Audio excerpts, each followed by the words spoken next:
Round one of the 2025 NBA draft has concluded. 30 selections were made, a bunch of trades, some surprising picks early, some crazy people falling. I'm going to go and look at every single team today and give them a grade, overall winners and losers, after the first round of the NBA draft. I am Nic Rohloff, and this is why you subscribe to the channel, by the way, because we were live for the entire first round, and if you are sad that you missed it, well, guess what? You can still subscribe and join us for our round two coverage, so make sure you join us for that. It's going to be a ton of fun. I'm going to be live on the channel breaking down the 29 second-round picks. Shout out to the Knicks for having a forfeited one. So make sure you subscribe and join us for more daily sports content.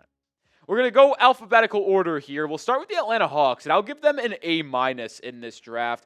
Why? Well, they traded down from 13 after acquiring Porzingis yesterday to 23 and took Asa Newell, the big man from Georgia, a player that I really liked and is a perfect fit for Atlanta. You keep him home. This was the trade that was made by Atlanta. They traded back 10 spots, acquired a future first rounder from New Orleans. The Pelicans ultimately took Derek Queen. We'll talk more about that later. And then they took Newell. They got Porzingis. They still have Onyeka Okongwu, but Porzingis is a expiring contract and getting Newell in that building. So if it doesn't work between Porzingis and Atlanta, you have Newell and Okongwu moving long term. If not, you have a trio of big men that can rotate it in and out. Newell, like him as a prospect, I think it's a good move for Atlanta to trade back and go with him. Boston Celtics made one pick tonight. No trades after the wild 48 hours they've had starting on Sunday night. I give them a C. They took Hugo Gonzalez, the wing from Spain, played for Real Madrid. And it's not even me hating on him as a prospect, to be fair. I like Hugo. I have a first-round grade on him, fridge first, second-round guy. The reason why I just don't like it as much is because who they passed up on. Thought they should have went with a Ryan Kalkbrenner. Thought they would have been more suited to go with a Rasheer Fleming or a Duthiero if they wanted to go with a wing. Upside for Hugo is there.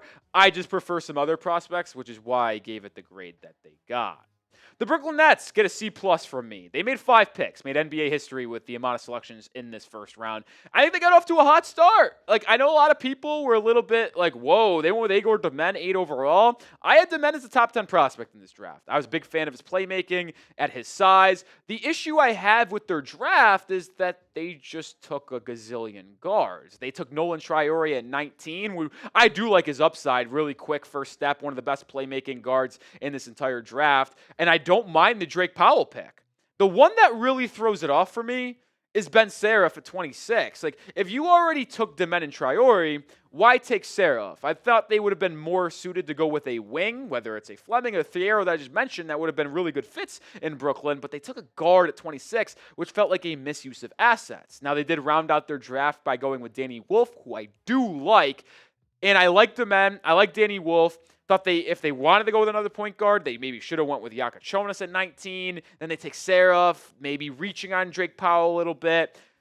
Weird night for Brooklyn. Now, will I look back at this in 3 years and 5 years and say, probably 3 of these 5 are pretty good picks? Maybe, but at least on night one, instant reactions, not that high on it. I'm going to give the Charlotte Hornets a B+.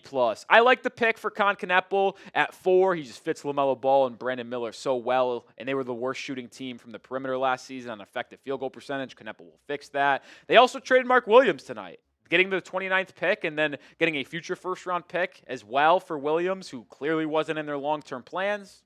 Back to the trade deadline and then awkwardly return to the team. But they finally get rid of him. Phoenix picks him up, and then they went with Knueppel, as I mentioned, and then Liam McNeely from UConn at 29. Another shooter, a good lengthy wing. So they clearly wanted to address shooting in this draft. They got rid of Mark Williams, picked up a future first, and got a couple shooters. Really like the 2 picks that they made. It's exactly what they needed on their roster.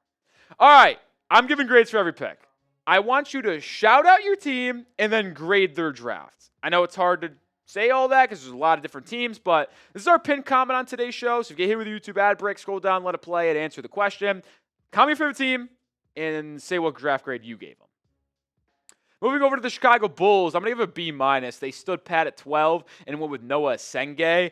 I don't hate the pick. A massive swing for Chicago, which this pick could either kind of keep them in their mediocrity right now, or could elevate them in the top of the Eastern Conference if Asenge actually hits. A lot of people compare him to Giannis. I won't go that far, but he's such a good defensive player, a good connective passer. If he's able to develop his offensive game, this could be a home run pick. Many people thought they should have went with a Derek Queen, a Carter Bryant. I don't hate going this way if you are Chicago. Give it a fair B-. Cleveland Cavaliers didn't make a trade, didn't make a pick.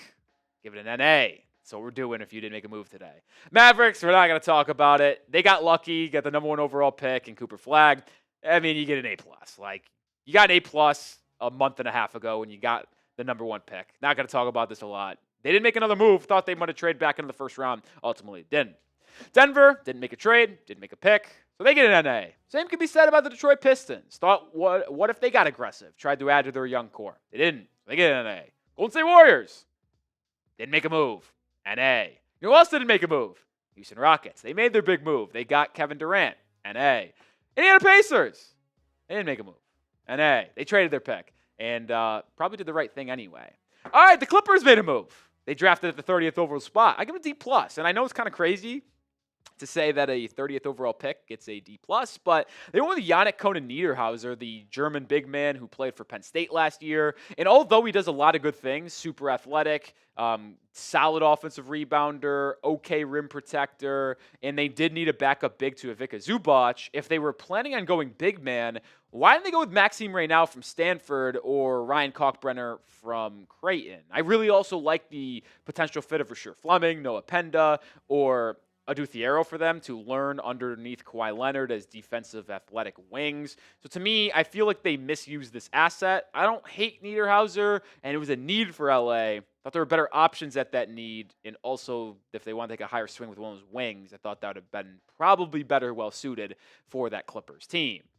More grades to give out here, but hey, the first round of the NBA draft has come and gone, and many of the prospects walk the stage wearing these NBA draft hats. And if you want to get your specific team's hat, you can right now. Any size, any team, any style, a lot of them are available. Chatsports.com/2025 draft hats is the link. It is in the description and comments of today's video. Go grab yours today. Don't miss out. They're pretty sweet hats.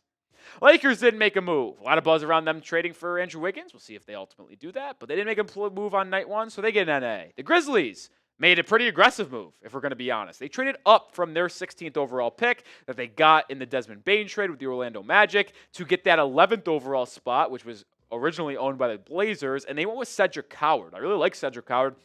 I had him 15th or 16th on my big board. I think he's a perfect fit in there. Really reminds me of Jalen Williams from the Oklahoma City Thunder. Coward's a very solid player, big fan of him. And when you factor in the trade really not being that much of a difference maker to me, what do I mean by that? They traded 16th pick and they traded a future first round pick, which was just the one they got from Orlando. So to me, it's really not that misuse of assets. They like Coward. They want to make sure they got him. Probably was going to be taken by San Antonio at 14, so they had to go up and get him and get their guy. Miami Heat, A+. I mean, are you kidding?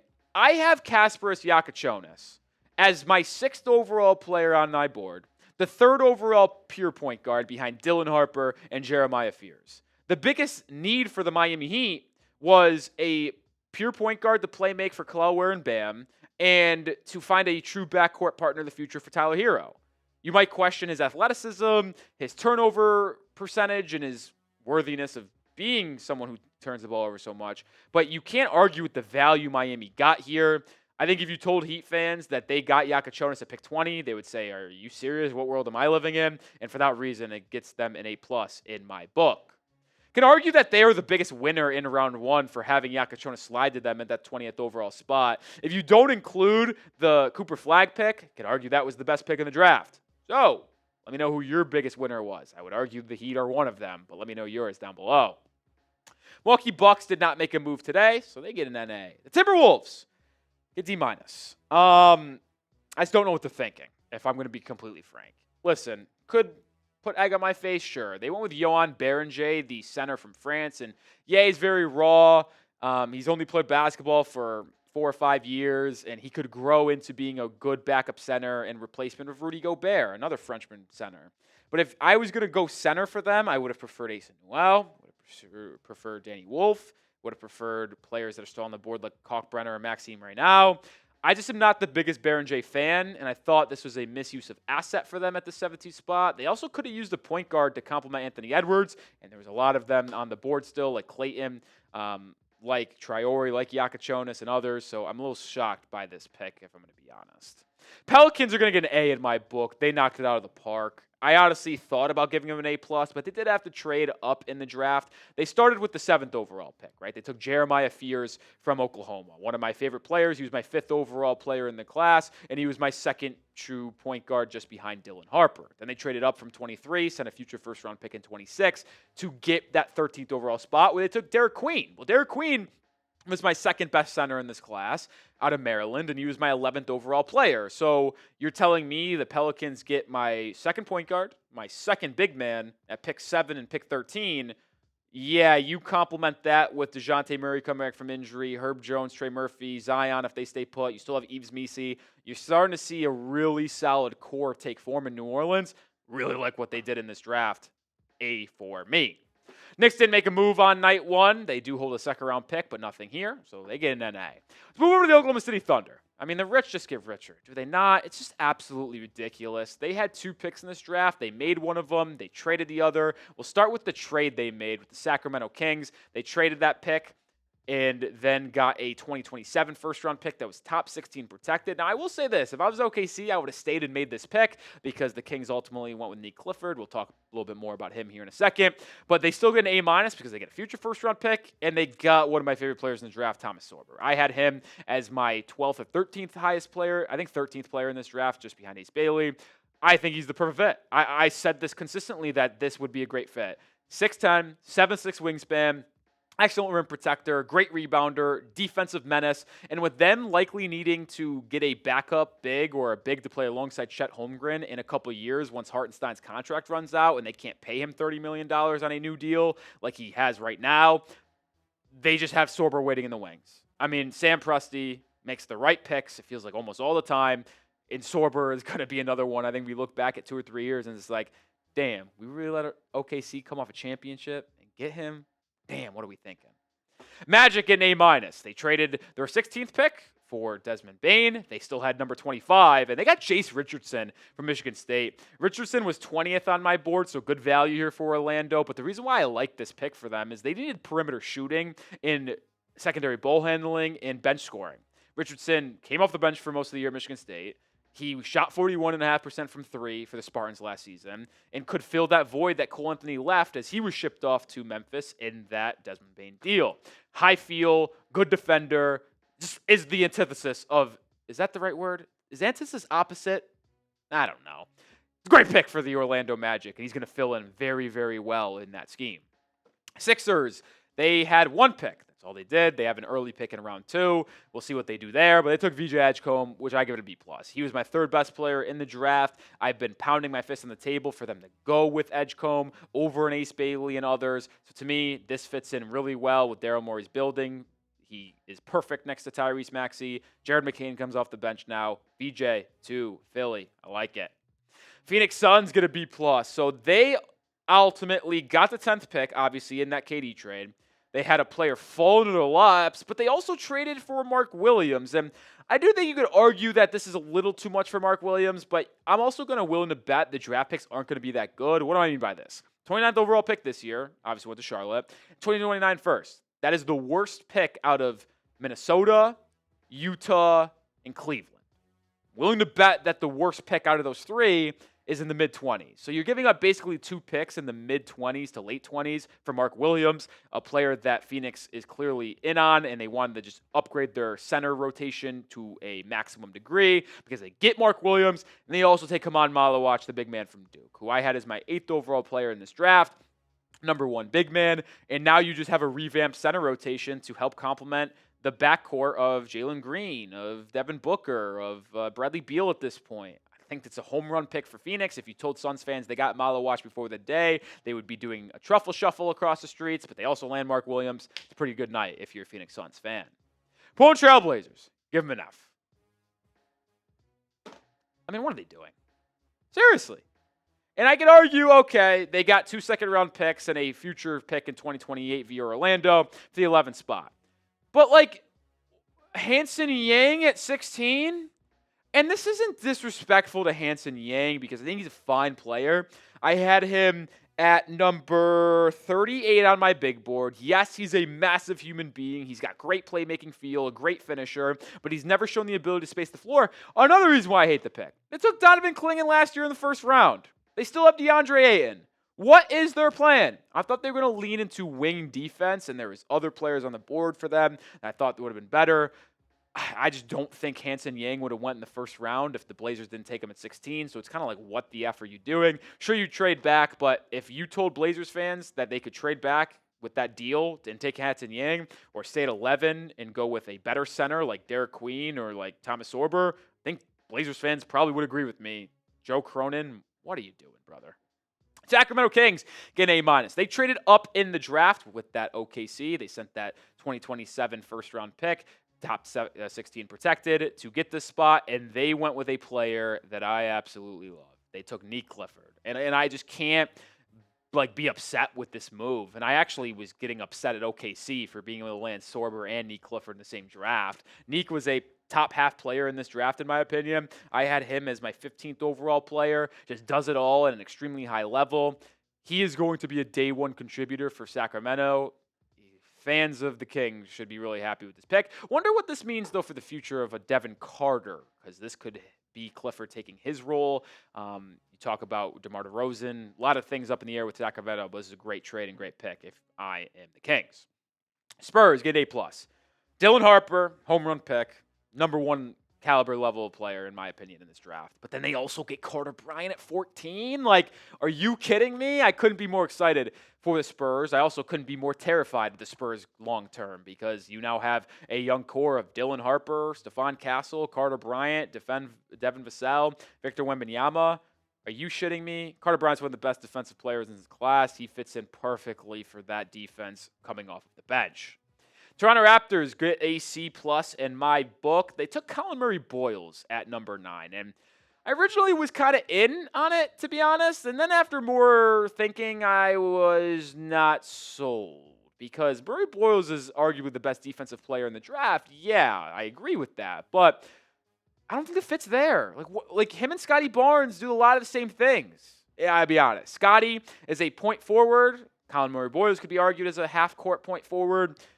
Both are good defensively. Both can't shoot the ball. Both get to the free throw line. I just feel like it's redundant if I'm Toronto. If I was the Raptors, I would have probably tried to find my long-term center and come on Malowatch or maybe go with a more upside wing. I just don't get the fit here. Unfortunate fit for Murray-Boyles, too. Utah Jazz get a C. If the Jazz did everything I wouldn't do, this is what they would make. They would have traded up from 21 to get Walter Clayton Jr. at 18, and they would have taken Ace Bailey at 5.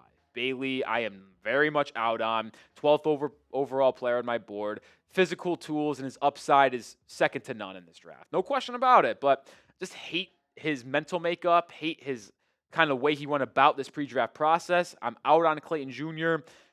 As well, a little bit undersized, doesn't get to the line, doesn't get to the rim, relies on a lot of jump shooting, not a good defender. To me, you drafted two guys that were ball-dominant college, didn't play defense. I just don't think the Jazz are going to be playing a good brand of basketball next year and are likely going to be picking in the top 5 again. Wizards, I think, is the last grade here of the night. That would be a B- from me. They had 2 selections after trading back from 18. They took Trey Johnson at 6 and Will Riley at 21. Listen, we could go back in this video 4 years from now and look at Will Riley and be like, holy crap, what a pick, because he could have that type of ceiling. I like Trey Johnson's fit in Washington alongside Bub Carrington, Bilal Coulibaly. The only knock I have on Washington is that I thought they were going to try to address center to move Sarr to that more comfortable 4 spot that he has. Ultimately not the case, but I love Trey. Will Riley's ceiling is high, but his floor is really low. It's an okay gamble since they had a second first-round pick, but Trey Johnson is a good one at number 6. All right, who will be the best player from the 2025 NBA draft? And I'm going to take a caveat here and go rogue. You can't say Dylan Harper or Cooper Flagg. Top 2 players off the board. Who's going to be the best player in this draft? Let me know your thoughts down below. And make sure you do subscribe. Like I said off the top, we'll be live later today or tomorrow night for the second round of the draft. So make sure you tune in for that and daily coverage of the NBA, NFL, and everything in the sports world. See you soon. What a night.